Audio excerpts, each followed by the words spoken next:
Hello friends, Sandeep Soni channel में आप सबका एक बार फिर से स्वागत है। तो फ्रेंड्स, आज हम एक नया सब्जेक्ट पढ़ रहे हैं। नाम है साइकोलॉजी यानी मनोविज्ञान, और उसका शिक्षण शास्त्र भी हम इसके साथ साथ पढ़ेंगे। ये वो सब्जेक्ट है जब कोई स्टूडेंट्स एक टीचिंग बनने के लिए मेहनत करता है तो उसमें एक सब्जेक्ट आता है बाल विकास के बारे में और शिक्षण शास्त्र के बारे में। ठीक है, अगर आप जेबीटी कर रखी है, बीएड कर रहे हो या फिर कर लिया आपने, ठीक है, तो उसके बाद आपको क्या करना पड़ता है, टेट का एग्ज़ाम देना पड़ता है टीचिंग एलिजिबिलिटी टेस्ट के लिए। वो हर स्टेट लेवल के लिए अपने आप नाम से जाना जाता है। अगर आप हरियाणा से हो तो एच टेट के नाम से, राजस्थान से तो रीट के नाम से, पंजाब से तो पी टेट, यूपी से हो तो यूपी टेट, अलग अलग नामों से इसको जाना जाता है। मतलब अगर आप टीचर बनना चाहते हो ना तो आपको इस एग्ज़ाम्स को क्लियर करना ही पड़ेगा, और ये कम से कम 20% सिलेबस में आता ही आता है, कम से कम 20, और मतलब ज़्यादा से ज़्यादा 50%, 60% तक भी इसका शिक्षण शास्त्र या बाल विकास के बारे में बहुत सारे क्वेश्चन पूछे जाते हैं। हर प्रकार के केवीएस के एग्ज़ाम में, एनवीएस के एग्ज़ाम्स में, या फिर बड़े बड़े एग्ज़ाम्स में, मतलब ये जरूर पूछा जाएगा आपसे। ठीक है, अगर आप टीचिंग बनना चाहते हो तो जब भी आपने देखा होगा साइकोलॉजी, तो कहाँ से स्टार्ट करते हैं होती है, मतलब वो होती है एक तरह से बच्चे की वृद्धि और विकास के बारे में। फर्स्ट टॉपिक शुरू से करते हैं स्टार्ट, धीरे धीरे हम इसको साइकोलॉजी के ऊपर डिटेल में पढ़ लेंगे। ठीक है, और फिर इसके लीनियर क्वेश्चन एक बार आप डिटेल में पढ़ लेना, और फिर इसके लीनियर क्वेश्चन जब आप पढ़ोगे ना, आपको सब समझ में आ जाएगा किस हिसाब से क्वेश्चन आते हैं, और मोस्ट इंपॉर्टेंट क्वेश्चन मैं आपको करवाऊंगा। ठीक है फ्रेंड्स, तो करते हैं स्टार्ट। वृद्धि के बारे में पढ़ लेते हैं कि वृद्धि क्या होती है। देखो फ्रेंड्स, दो तरह की दो कंसेप्ट आपको आज मैं करवाऊंगा आज के इस सेट में, कि वृद्धि और विकास। याद रखना, मोटा मोटे तौर पर वृद्धि क्या होती है, शारीरिक विकास को, शारीरिक जब हमारा शरीर बढ़ता है तो हम उसको कहते हैं वृद्धि, और विकास में क्या होता है, हमारा शरीर तो बढ़ ही रहा है, ठीक है, उसके अंदर ये एक पार्ट है वृद्धि उसका। लेकिन जब हम समाज और मानसिक अवधारणाओं को अपनी मजबूत बना लेते हैं तो हम क्या कह देते हैं, क्या कह देते हैं कि हमारा विकास भी हो रहा है, यानी एक बच्चे का विकास हो रहा है। हम बच्चे को लेकर यहाँ पर चलेंगे। ठीक है फ्रेंड्स, तो करते हैं वृद्धि। एक बार इसका पढ़ लेते हैं। जब हम पढ़ेंगे ना, डिटेल में पढ़ेंगे, तो हम एक माइंड सेट बन जाएगा कि हमें किस प्रकार से बढ़ना है और आगे बढ़ना है। तो वृद्धि किसे कहते हैं, कहते हैं व्यक्ति के शरीर की रचना में परिवर्तन होने का सर्व प्रमुख कारण बाहरी वातावरण के साथ अंतः क्रिया करना है। जब हम अपने बाहर के वातावरण के साथ अपने अंदर की क्रिया करते हैं, हम बाहर रहते हुए, समाज में रहते हुए अपने मन के हिसाब से चलते उठते बैठते खाते पीते दौड़ते हैं ना, ये अंतः क्रिया होगी। भी हमें क्या कैसा खाना है, क्यों खाना है, किस लिए खाना है, आगे क्यों बढ़ना है, तो ये सब हम प्रकार क्या कर रहे हैं, अंतः क्रिया कर रहे हैं उसके उस वातावरण के साथ। तो इससे क्या हो रहा है कि व्यक्ति के शरीर में कोशिकाओं कोशिकाओं का मतलब होता है सेल, इंग्लिश में कहते हैं सेल्स। कोशिकाओं का निर्माण तथा विघटन, निर्माण मैंने बनना, और विघटन का मतलब टूटना। निर्माण तथा विघटन सामाजिक वातावरण, भोजन तथा जलवायु आदि के प्रभाव के परिणाम स्वरूप होता रहता है। तभी व्यक्ति के शरीर में होता है, उसकी लंबाई चौड़ाई भार में वृद्धि होती है तब, या फिर उसका विघटन हो जाता है। अब एक बात देखोगा फ्रेंड्स, एक छोटा बच्चा होता है, ठीक है, अब वो थोड़ा क्या करता है, आगे बढ़ता रहता है। जब वो खाता पीता अपने समाज के साथ अंत्यक्रिया करता है ना, कुछ टाइम बाद उसका शरीर में परिवर्तन आना स्टार्ट कर देता है, उसकी लंबाई कुछ एकदम बढ़ जाती है। ठीक है, ये हमने कई बार देखा भी होगा। तो यहाँ पर क्या हो रहा है, उसकी लंबाई बढ़ रही है, उसकी जो मांसपेशियों की ताकत है वो वहाँ पर बढ़ रही है, तो इसका मतलब वहाँ पर उसके शरीर की क्या हो रही है, वृद्धि हो रही है। ठीक है, ये कंसेप्ट है वृद्धि का, यानी इसको हम क्या कहेंगे, ग्रोथ कहेंगे। तो व्यक्ति के शारीरिक वृद्धि को मापा जाता है। बिल्कुल सही बात है भाई। अगर एक बच्चा आज 4th क्लास में, मान के चलो आज 4 फुट 5 इंच का है, तो 5th क्लास में जाके क्या पता वो 4 फुट 8 इंच का हो जाए, मान के चलो, ठीक है, तो 4 फुट 8 इंच का हो जाए, तो हम ये क्या कहेंगे भी आज 1 साल में उसकी 3 इंच हाइट बढ़ गई। ठीक है, या फिर हम वेट के साथ भी मेजर कर सकते हैं कि वो 1st क्लास में था तो उसका वजन इतना था, 2nd क्लास में चला गया तो 5 किलोग्राम का अंतर आ गया। तो इस प्रकार से हम कह सकते हैं कि वृद्धि को हम माप सकते हैं। अतः वृद्धि कहते हैं व्यक्ति के शरीर से संबंधित होती है।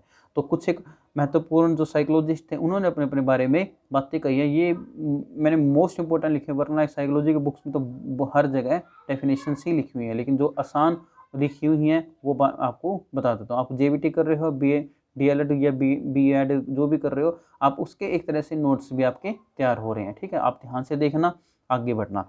सोरेनसन ने क्या कहा था, सोरेनसन जो कि एक साइकोलॉजिस्ट है, उसने कहा था अभिवृद्धि यानी वृद्धि। अभिवृद्धि से अभिप्राय शरीर तथा शारीरिक अंगों में भार तथा आकार की दृष्टि से वृद्धि होना है। भाई सीधी सी बात, उसने कहा भी शरीर और तथा शारीरिक अंग, शरीर और शरीर के अंगों में अगर यानी भार में और आकार में, आकार में शेप साइज में, अगर वेट में अगर वजन मतलब वृद्धि हो रही है, बढ़ रही है, तो बढ़ रही हैं, तो ऐसी वृद्धि जिसका मापन संभव है उसे है हम क्या कहेंगे, वृद्धि कहेंगे, यानी ग्रोथ कहेंगे। ठीक है फ्रेंड्स, नेक्स्ट पढ़ लेते हैं थोड़ा आगे। फ्रेंड्स जो हमारा टॉपिक है विकास के बारे में, वृद्धि हमने पढ़ लिया जिसको हम शारीरिक वृद्धि को कहते हैं। शारीरिक अगर हमारा विकास, शरीर बढ़ रहा है तो हम कहेंगे वृद्धि हो रही है, लेकिन विकास कहते हैं कि देखो विकास को एक बार पढ़ लेते हैं फिर आपको समझ में आ जाएगा विकास किसे कहते हैं, यानी डेवलपमेंट इंग्लिश में कहते हैं। विकास शब्द क्या है, परिवर्तन का घोतक है, घोतक माने संकेतक है। भी परिवर्तन अगर हमारे शरीर के अंदर कोई ना कोई परिवर्तन हो रहा है तो समझ लो हमारा विकास हो रहा है। व्यक्ति में यथा समय यानी समय समय पर क्या होता है, होने वाले विभिन्न परिवर्तनों को ही विकास कहा जाता है। ये परिवर्तन सामाजिक हो सकते हैं, मानसिक, शारीरिक, संवेगात्मक दृष्टि से होने वाले परिवर्तनों में सम्मिलित किए जा सकते हैं। यानी इसमें सब प्रकार के वृद्धि में केवल शेप साइज बढ़ती है, लेकिन विकास के अंदर आपका शारीरिक जो कि वृद्धि का एक हिस्सा है, लेकिन उसके साथ साथ मानसिक, सामाजिक, अगर आप समाज के साथ उठना बैठना आपका अच्छा है ना, तो हम कहेंगे वो सामाजिक रूप से व्यक्ति क्या है, स्वस्थ है। अगर मानसिक रूप से अगर आप सभी व्यक्तियों की बातों को सुन पा रहे हो और अपनी बात उसके बीच में रख पा रहे हो, ठीक है, तो आप मानसिक रूप से स्वस्थ है। यदि आप मानसिक रूप से अपने सारे काम कर रहे हो, संवेगात्मक दृष्टि से, ये नहीं भाई जल्दी इमोशनल हो गई ना, मतलब संवेगात्मक दृष्टि से भी हमें क्या होना चाहिए, मजबूत होना चाहिए। यही बातें जो मजबूत है ना, मजबूत होना चाहिए हर पक्ष में, तो हर पहलू में, तो यही हमें बताती है कि आपका विकास किस हिसाब से चल रहा है। तो ये सारे जो घोतक होते हैं, ये सारे संकेतक होते हैं, ये किस चीज़ का पार्ट है, ये विकास का पार्ट है। तो हम कह सकते हैं व्यक्ति में होने वाले समस्त परिवर्तन, जो भी इसके परिवर्तन है, विकास ही कहा जाता है। ठीक है, अगर शारीरिक परिवर्तन होते हैं वो वृद्धि का पार्ट है, लेकिन अलग शारीरिक के साथ साथ मानसिक, संवेगात्मक, सामाजिक हो तो वो सारे किसका पार्ट है, विकास का पार्ट है। एक बार और पढ़ लेते हैं। विकास की एक निश्चित दिशा होती है, विकास कभी अवरुद्ध नहीं होता, विकास हमेशा बढ़ने वाला ही होता है। विकास हमेशा, हम क्या करते हैं, समाज में रहते हैं, हर दिन कुछ ना कुछ सीखते ही रहते हैं, तो विकास कभी भी अवरुद्ध नहीं होता, रुकता नहीं है, बल्कि शनै शनै का मतलब धीरे धीरे लगातार किसी न किसी रूप में बढ़ता ही रहता है। विकास में क्या होता है, व्यक्ति परिपक्वता की दिशा में बढ़ता रहता है। अब सीधी सी बात, हर दिन कहते हैं बच्चों हम सीख रहे होते हैं, कल हमने कम सीखा, लेकिन कल की बजाय आज देखो ना, हम क्या है, कल की बजाय आज ज़्यादा हैं। अगर हम पढ़ते रहते हैं तो एक टाइम ऐसा आएगा कि हम अपने सारे सब्जेक्ट्स को रिवीजन कर लेते हैं। एक टाइम ऐसा आएगा जब हम ये बुक्स पढ़ रहे हैं तो कुछ टाइम बाद आप ये बुक्स को कंप्लीट कर लोगे, यानी आप परिपक्वता की ओर बढ़ रहे हो। अगर आपका मान लो कि एक बार में एग्जाम्स क्लियर नहीं होता, ठीक है फ्रेंड्स, तो अगर यदि आप शनि लगातार आप अपनी जो मानसिक स्थिति है, यानी जो बौद्धिक क्षमता है, उसको बढ़ाते रहोगे और पढ़ते रहोगे, तो एक दिन पक्की बात है कि आपका एग्जाम्स ज़रूर निकलेगा ही निकलेगा। लेकिन कंडीशन ये है कि आपको धीरे धीरे, ठीक है, पढ़ते ही रहना है और लगातार, ठीक है, धीरे धीरे भी और सतत भी, सतत का मतलब लगातार भी बढ़ना है। विकास की विशेषताओं में गुणात्मक परिवर्तनों को देखा जाता है। ज़्यादातर विकास में क्या होता है फ्रेंड्स, गुणात्मक होते हैं। गुणात्मक मतलब अच्छे परिवर्तन निकल कर आते हैं। आज हमने एक चैप्टर पढ़ लिया, पक्की बात है कल दूसरा चैप्टर भी हम कर लेंगे, तो एक चैप्टर हो गया, तो इसके बाद हम क्या करेंगे, दूसरा चैप्टर पढ़ लेंगे। तो गुणात्मक परिवर्तन इसमें देखे जाते हैं। विकास के अंतर्गत सामाजिक, शारीरिक, मानसिक, संवेगात्मक परिवर्तनों को शामिल किया जाता है। ये हम पहले ही पढ़ चुके हैं। भी विकास के अंदर क्या होता है, सामाजिक, शारीरिक, मानसिक और संवेगात्मक परिवर्तन देखने को मिलते हैं। नेक्स्ट करते हैं। तो फ्रेंड्स विकास के अंदर क्या कहता है, परिवर्तन दो प्रकार के होते हैं, गुणात्मक परिवर्तन और मात्रात्मक परिवर्तन। ठीक है, आगे पीछे ऊपर नीचे पढ़ सकते हैं, मात्रात्मक और गुणात्मक परिवर्तन। ठीक है, मात्रात्मक परिवर्तन हमें दिखाई देते हैं मात्रा के रूप में, यदि हमारा शेप साइज भार शरीर का बढ़ रहा है तो मात्रात्मक परिवर्तन होता है। गुणात्मक परिवर्तन यदि आज हमने कोई अच्छी बात सीखी समझी, ठीक है, आज मान लो कि हमने 8 चैप्टर है, मान के चलो कोई भी ट्रिग्नोमेट्री का चैप्टर है, वो नहीं आता था कल तक, लेकिन आज हमने सीख लिया, तो हमारा गुणात्मक परिवर्तन में वो आ जाएगा कि आज हमने एक नई चीज़ सीखी, नई बात हमने पढ़ी, तो ये आ जाएगा गुणात्मक परिवर्तन में। स्किनर ने क्या कहा था, होरलोक ने क्या कहा, ठीक है, विकास क्या कहता है, जीव और उसके वातावरण की अंतःक्रिया का प्रतिफल है। विकास क्या कहता है, जीव यानी इंसान, इंसान ही मान के चलो, ठीक है, सारी बातों में ज़्यादातर आपको इंसान ही मान करो, इंसान और उसके वातावरण के बीच में जो अंतःक्रिया होते हैं, आपस में वो इंटरकनेक्टेड होते हैं ना, किस हिसाब से रहना, खाना पीना है ना, उठना बैठना, चलना दौड़ना, व्यापार करना, ये सारी बातें किसमें आती है, विकास के प्रतिफल में आती है। हॉरलॉक ने क्या कहता है, विकास के परिणाम स्वरूप व्यक्ति, जीव भी कह सकते हैं या फिर व्यक्ति भी कह सकते हैं, ठीक है, इसमें थोड़ा बहुत आप हेर फेर कर सकते हैं, व्यक्ति के अंदर नवीन विशेषताएं तथा नवीन योग्यताएं प्रकट होती हैं। विकास के अंदर सीधी सी बात है, गुणात्मक परिवर्तन है। विकास के दौरान क्या होता है, व्यक्ति के अंदर नई नई विशेषताएं प्रकट होती हैं, नए नए गुण परिवर्तन होते हैं। पहले क्या होता था, मान के चलो कि हमें फ़ोन ही नहीं चलाना आता था, हमने क्या करा, धीरे धीरे एक स्मार्टफोन चलाना सीखा, स्मार्टफोन के बाद हमने कंप्यूटर, लैपटॉप, इस प्रकार से हमने आगे बढ़ते रहे। इंसान ने क्या करा, एक तरह से विकास करा, एक तरह से प्रगति करी, तो नवीन नई नई विशेषताएं आई और नई नई हमें योग्यताएं प्रकट देखने को मिली।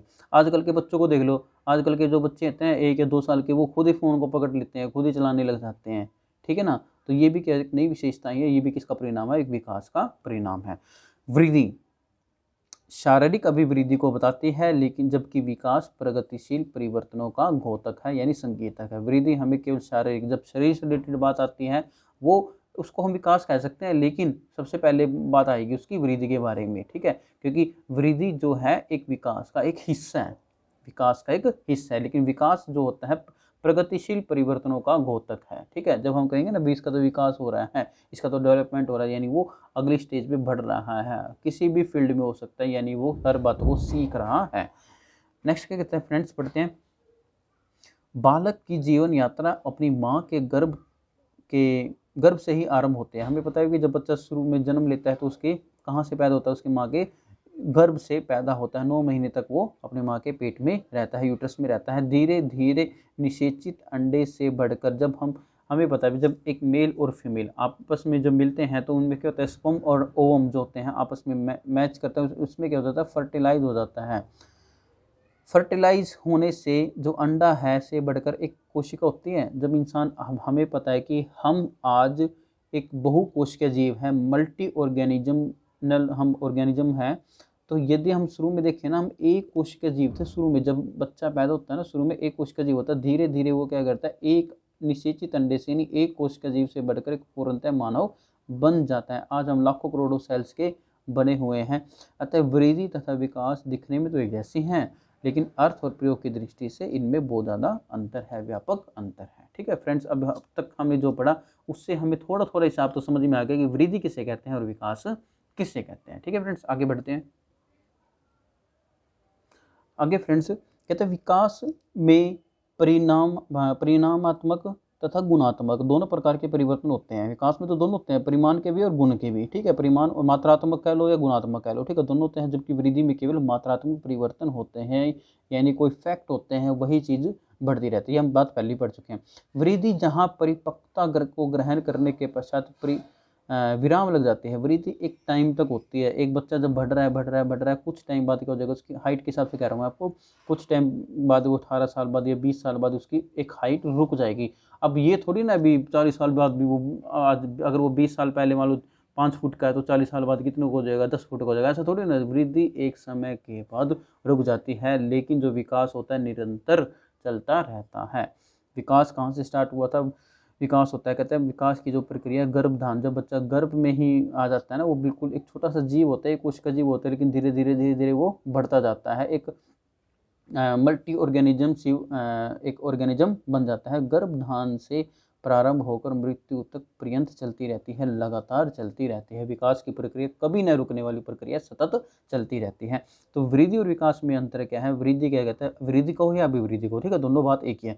वृद्धि और यानी अभिवृद्धि बाहरी होती है, अभी दिखने में पता चल जाता है अभी विकास, इसका विकास नहीं, इसकी वृद्धि हो रही है, ठीक है, लेकिन ये विकास वृद्धि के बारे में है और ये विकास के बारे में, ठीक है। वृद्धि और विकास, वृद्धि बाहरी होती है, लेकिन विकास जो होता है आंतरिक तथा बाहरी दोनों होता है। ये अंदर भी होता है और बाहर से भी हमें पता चलता है, ठीक है, क्योंकि वृद्धि क्या है, विकास का एक पार्ट है। कुछ समय बाद वृद्धि रुक जाती है, ये कहता है ये जीवन पर्यंत चलने वाली एक प्रोसेस है, प्रक्रिया है।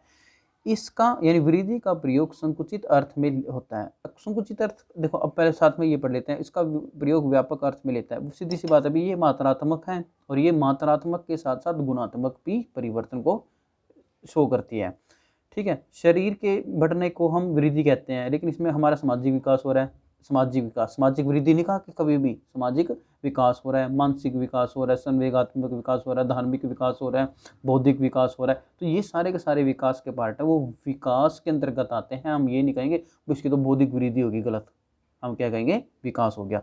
इसका कोई निश्चित क्रम नहीं होता है। विकास मतलब जो वृद्धि होती है कभी एकदम ज़्यादा बढ़ेगी और कभी थोड़ी कम बढ़ेगी, लेकिन बढ़ेगी शुरू में बढ़ेगी, लेकिन बाद में क्या हो जाएगी, एकदम स्टॉप हो जाएगी। विकास निश्चित क्रम में ही बढ़ता ही रहता है। विकास की पक्की बात है फ्रेंड्स, ये आपको याद रखना पड़ेगा फ्रेंड्स कि विकास जो होता है, डेवलपमेंट होते हैं, निश्चित क्रम होता है, उस हिसाब से चलती रहता है। ये हर पर्सन के ऊपर डिपेंड करता है, अलग अलग वेरी करता है, वेरी मैंने डिफरेंट वो चेंज करता है।